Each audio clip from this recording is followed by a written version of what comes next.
Bonjour, aujourd'hui on va décortiquer un moment absolument crucial dans la vie d'une entreprise, mais qui est, on va se le dire, souvent un peu bâclé, l'intégration des nouveaux.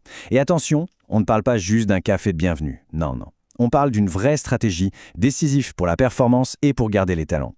Allez, on regarde ensemble comment transformer un premier jour un peu stressant en une collaboration réussie et qui dure.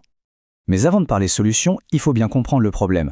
On l'appelle parfois le syndrome de la porte tournante. Vous savez, quand des talents arrivent, super motivés, et puis repartent quelques mois, voire quelques semaines plus tard. C'est vraiment le symptôme le plus flagrant d'une intégration qui a loupé. Alors concrètement, qu'est-ce qu'on risque quand on rate un onboarding? La question n'est pas juste théorique, hein. Les conséquences, elles, sont bien réelles. Et surtout, elles coûtent très très cher. En fait, les impacts sont multiples et touchent vraiment au cœur de l'entreprise.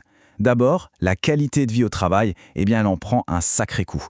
Logiquement, le turnover explose, avec des départs qui coûtent une fortune.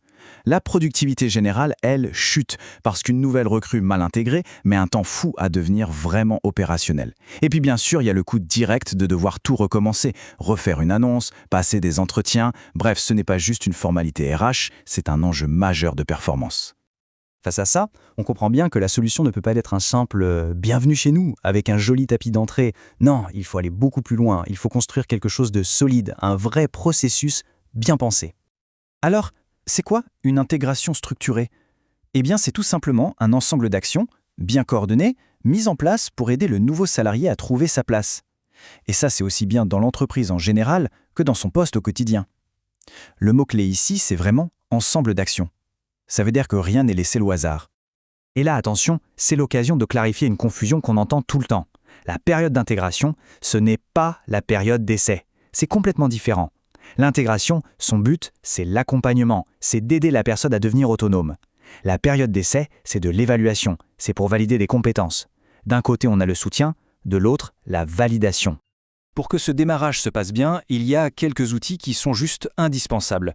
Une plaquette de présentation de la boîte, un livret d'accueil avec toutes les infos pratiques, un planning d'intégration pour savoir ce qui va se passer jour après jour et un guide sur la paye et les avantages.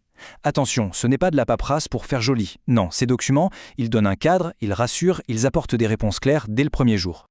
Bon, assez de théorie, on passe au concret. Comment on construit ce parcours dans la pratique? Eh bien, voilà une feuille de route, simple, en 4 étapes, que tout le monde peut appliquer. Le parcours est assez logique, vous allez voir. On commence par l'accueil, pour créer un premier lien positif. Ensuite, c'est la montée en puissance, où la personne acquiert les compétences. Après, le suivi, qui permet d'ajuster le tir en permanence. Et on termine par le bilan, qui vient boucler la boucle et préparer la suite. C'est un vrai cheminement qui mène de l'état de nouvelle recrue à celui de contributeur autonome. Première étape, l'accueil. C'est ça qui va donner le ton pour tout le reste. Imaginez un peu, un accueil personnalisé fait par le manager en personne. Une visite des locaux qui a du sens, pas juste un tour du propriétaire. Une présentation officielle à l'équipe pour que tout le monde se dise bonjour. Le but, il est simple, mais il est vital. Il faut que la personne se sente attendue, qu'elle sente qu'on a préparé sa venue. Deuxième étape, la montée en puissance. Là, le secret, c'est la progressivité. On commence par des tâches simples, puis on va petit à petit vers des missions plus complexes. C'est super important de nommer un tuteur, un référent pour le quotidien, de former aux outils, aux procédures, et surtout d'organiser des points hebdomadaires à 3. La recrue, le tuteur et le manager. C'est comme ça qu'on construit la confiance et la compétence en même temps. Troisième étape, le suivi. C'est ça qui rend le processus vivant et intelligent. Des points réguliers chaque semaine, souvent basés sur une grille de compétences pour rester objectif. Ça permet de donner du feedback constructif, mais surtout ça permet d'ajuster le tir en temps réel. Si on voit qu'il y a une difficulté, on la corrige tout de suite, on n'attend pas que ça devienne un problème. Et enfin, le bilan. Mais attention, ce n'est pas un examen de passage, c'est plutôt une transition. On fait le point sur toute la période, on évalue le niveau d'autonomie atteint, on recueille les avis du tuteur, de l'équipe, et on formalise tout ça dans un rapport. Ce document, il devient la base pour fixer les objectifs des mois suivants. On regarde vers l'avenir. Mais un processus, aussi parfait soit-il sur le papier, ne vaut rien sans les gens qui le font vivre.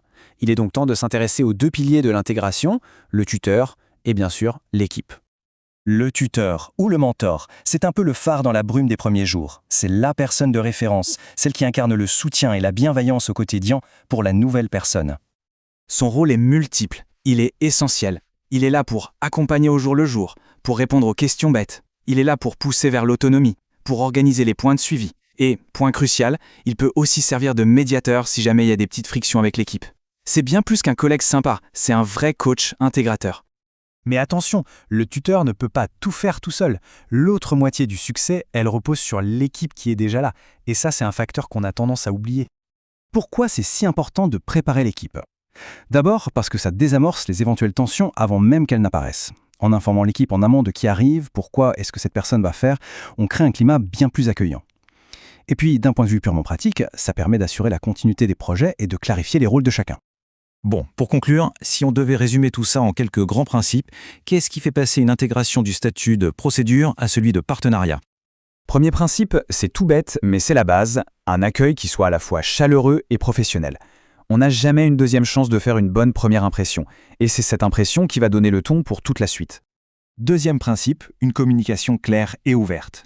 Ça veut dire qu'on définit des attentes précises dès le début, bien sûr, mais ça veut surtout dire qu'on crée un climat de confiance où poser des questions n'est pas vu comme un signe de faiblesse, mais au contraire comme une preuve d'engagement.